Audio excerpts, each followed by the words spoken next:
নমস্কার, আপনাদের সঙ্গে আমি দীপায়ন বাকশ্রুতি ইউটিউব চ্যানেলে আপনাদের প্রত্যেককে আন্তরিক শুভেচ্ছা এবং অভিনন্দন জানাই। গত শনিবার আপনারা শুনেছিলেন প্ল্যানচেটের মরণ ফাঁদের প্রথম পর্ব। আপনারা শ্রুতিভাষ্যের ব্যাপক প্রশংসা করেছেন।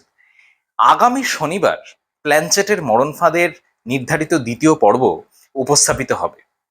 অমল, নীলাদ্রি এবং দেবেশ, এই তিনজন বন্ধুর মধ্যে দেবেশই ভীষণভাবে নাস্তিক।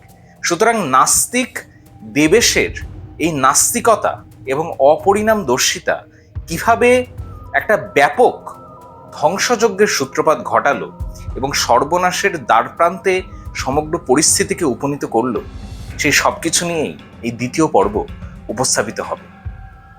অমল, নীলাদ্রি এবং দেবেশ যোগিনী যোগমায়ার গৃহে প্রেত চক্রে যাবে বলে মনস্থ করেছে এবং সেই যোগমায়ার একজন অত্যন্ত নিকট পরিজন, সদ্য মৃতা বৃদ্ধা, তিনি কিন্তু আসবেন অমর্ত্য লোক থেকে তাদের মাঝে।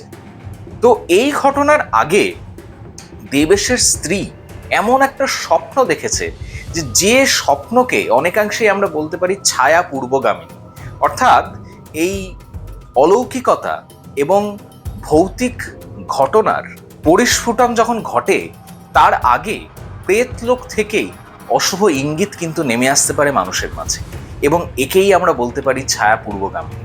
নাস্তিক দেবেশের স্ত্রী একদিন স্বপ্ন দেখলেন যে এক ভীষণ দর্শন পুরুষ তাকে টেনে হিঁচড়ে নিয়ে যাচ্ছে এবং সেই পুরুষের দৃঢ় বাহুবন্ধন থেকে তিনি নিজেকে মুক্ত করতে পারছেন না।